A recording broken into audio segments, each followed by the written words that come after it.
Wanted. Kaso ng pambubundol, dinismiss daw ng korte dahil sa koneksyon ng suspect. Pagsampa ng kaso sa korte, na-dismiss kasi ang pinapadalhan na address. Yung pinapasukan ng kapatid ko ng hotel. So, anong nangyari, hindi natatanggap ng kapatid mo, na-dismiss yung kaso. Okay. Yan ay pagmamanipula ni judge.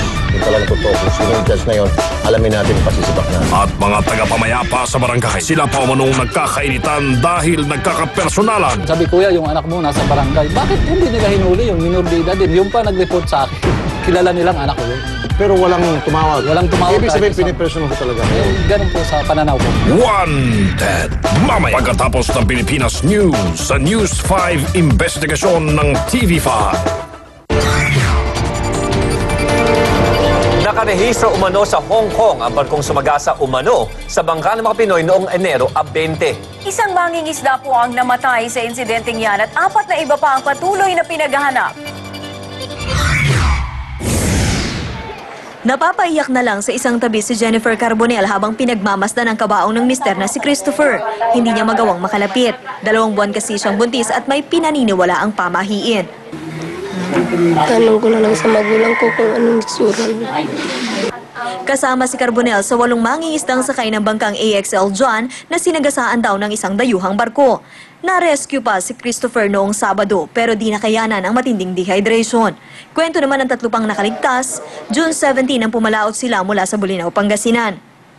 June 19, lumaki ang mga alon at pinasok ng tubig ang kanilang bangka. Kinabukasan, bigla na lang daw sinalpok ang kanilang fishing boat ng isang barko na may nakasulat daw na Chinese characters. Kala namin fishing na yung kwan, yung pupunta ang barko doon sa amin, lumapit.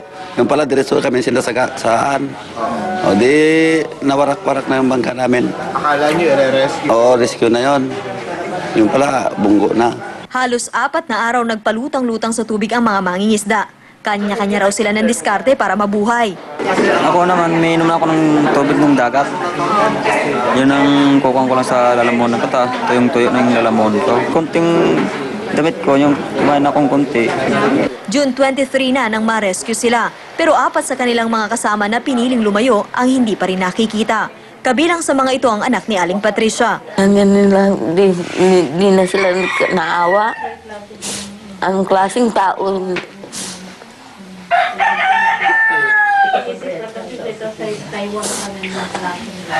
Hindi na sila maawa sa kapara ng tao na naglaot. Pinaiimbestigahan na ng Malacanang ang insidente. Yung mga tao sa dagat na kasing clear violation of the laws governing the seas.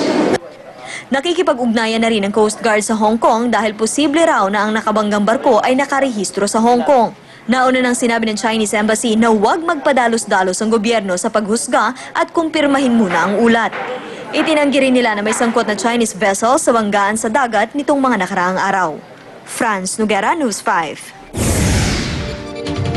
Base sa pag-aaral, isa lang sa bawat 700,000 kidlat ang pwedeng tumama sa inyo. Iniisipin bihira talaga, pero 2 lalaki po ang namatay habang 6 naman ang sugatan nang landingan sila ng kidlat kanina sa San Mateo, Rizal. Ang detalye niyan, alamin po natin mula kay Ben De Vera live mula sa San Mateo, Rizal. Ben? Cherry, sa kasagsagan ng malakas na ulan sa San Mateo, Rizal kanina ay biglang kumidlat, dahilan para mamatay ang 2 katao habang 6 pa ang sugatan.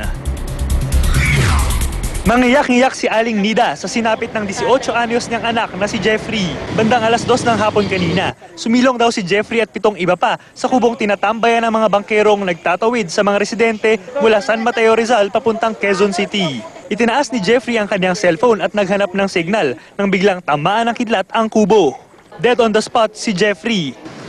Kahit malaki ang tubig, kayang-kaya na magbangka.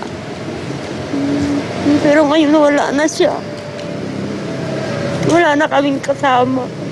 Samantalang naisugod pa sa St. Matthew's Medical Center ang 15 anyos na si Jason Cristobal bago binawian ng buhay ngayong gabi. Kwento ng tatay ni Jason, nandoon din siya sa kubo ilang minuto lang bago ang insidente. Umuwi siya sa bahay at maya-maya narinig daw nilang humihingi ng saklolo ang isang batang biktima. Umulan mo. Tapos po? Ang lakas. Tapos biglang kumidlat, ang lakas. Nagtamo ng minor burns ang 2 bata at 2 matanda na isinugod naman sa Amang Rodriguez Medical Center. Ligtas na rin daw ang 2 lalaking dinala sa East Avenue Medical Center.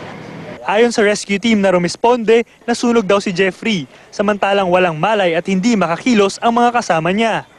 Epekto raw ito ng tama ng kidlat. Umaabot daw sa mahigit 100 million volts ang voltahe ng isang kidlat. Madalas tamaan ang kidlat ng matataas na istruktura at mga bagay na nasa gitna ng open spaces. Hindi ka man direktang tamaan ng kidlat, maaari kang masunog dahil sa dulot na kuryente at init. Sa kaso ng pagkamatay ni Jason at Jeffrey, nasa ilog sila, kaya tanging ang kubo lang ang pinakamataas na bagay, kaya ito ang tinamaan ng kidlat. Humihingi naman ng tulong ang mga pamilya ng mga biktima dahil kailangan nila ng pampalibing at pambayad sa ospital dahil sabi nga nila, maliit lang ang kita sa pagbabangkero. Sherry? Maraming salamat sa iyo, Ben De Vera. Nagulat po ng live mula sa San Mateo, Rizal. Balitang sports naman po tayo mga kapatid. Bago sumabak sa palaro, binigyang pugay ang mga atletang Pinoy na lalaban sa London Olympics.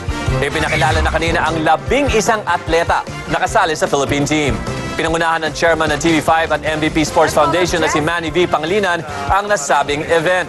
Sa kanyang talumpati, ikinumpara ni MVP ang Philippine team sa huling laban ng San Beda basketball team kung saan nanalo sila kahit 6 lang ang kanilang manlalaro. Aniya, hindi sa dami, kundi sa kalidad ng atleta nakasalalay ang tsansang makuha natin ang unang ginto. Mapapanood ang 2012 London Olympics simula July 28 hanggang August 13 sa TV5, Active, Action TV at Hyper Channel sa Signal Cable. Ito naman po mga kakaiba nating video ngayong gabi. Kung kanina po sa pool sa camera ang pag-aaway ng dalawang oso, ngayon huli rin sa akto ang pag-rescue naman ng oso sa kanyang anak. Nakalambitin po sa taas ng garahe ang isang baby bear at mukhang anumang oras ay babagsak na po ito. Nang marinig ang umaatungal na baby, agad-agad inangat ng isa pang oso ang garage door para ma-rescue nga po yung kanyang anak doon. Noong una, hirap na hirap pa ang baby na makababa. Pero nag-alaunggoy ito at nasungkit hagdanan gamit ang kanyang paa. Ito lang ginamit niya para unti-unting makababa.